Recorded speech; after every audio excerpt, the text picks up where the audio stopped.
Videos, as I mentioned early on LinkedIn, you talk about the 5 laws of blockchain business model design. Could you say what each of them are from a high level perspective before we deep dive into each of them? Okay, well, so I'm sitting having my dinner or lunch rather, a very nice restaurant in Nantwich, and I thought, I've just got to get this down. So these are not really kind of 5 laws as such. I call them 5 laws. But these really are kind of 5 ideas that I said, well, if I look back at what I've seen and what I think is going to come, I think these are kind of 5 laws maybe of how you might create your business model. Because certainly, when I look backwards, I think all the things that we've done in terms of changing the way we think about creating a financial case for a network is we are really creating a new type of model here, a new type of business model. So the first law is that what we're doing here is we are creating new digital products and services, and we're looking to expose these on a marketplace. So that's the direction of travel that we're moving towards. And in terms of the second law, we've already talked about this a lot. If we think about network effects, there's kind of 2 ways you can get those. Either by picking up existing trading and capturing that in the marketplace, or by creating new types of trading. And this is actually the thing that is most exciting about a blockchain network, which is where you're creating new trading relationships. Where you're bringing in new data and new member types into a network. This is quite possibly going to be a cross-industry network now. So you're now driving new types of transaction.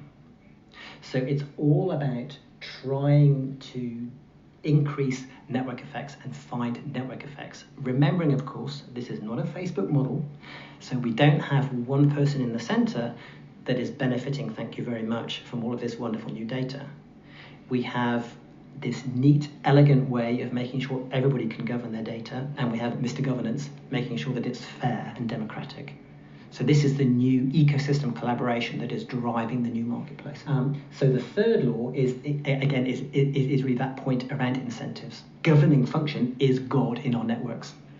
And the first thing that God has to do is decide what is a fair incentive model for everybody. And there may be an element of design here. And again, we'll talk about this later, but if you get somebody who isn't getting enough benefit and we need to change their behavior, we have to design something. We could pay them in cash, but there are more elegant solutions that are starting to emerge. The fourth law now, this one is a hot potato, I think. So we're trying to increase network effects. We're trying to encourage more and more folks to join our marketplace. Now, in my mind, I say, well, you probably have to get progressively more decentralized to do that, because there's a power equation here where if we stay too centralized and too few people have access to be able to influence the governing function, then the incentive to collaborate starts to fall away. So we have to find that sweet spot of having enough decentralization, but not too much decentralization. Right. And that balance is yet to be determined, and I think it will be different for different marketplaces, for different networks. But the idea is to get the network effects, which means that Bank 31 has to have the same imperative to join as Bank number 1.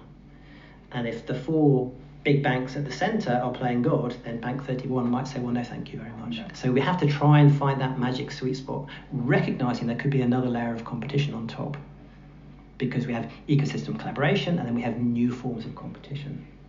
And then the final one, this is about the token economy. And if we think about what we're really trying to do with that governing function, we are going to have to define within that governing function, within the rules of the marketplace, how are we going to take advantage of the new tools and techniques that we have available for driving trade and for driving collaboration. And this is pushing you into tokenization and the token economy.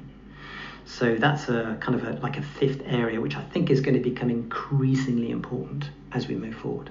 So let's just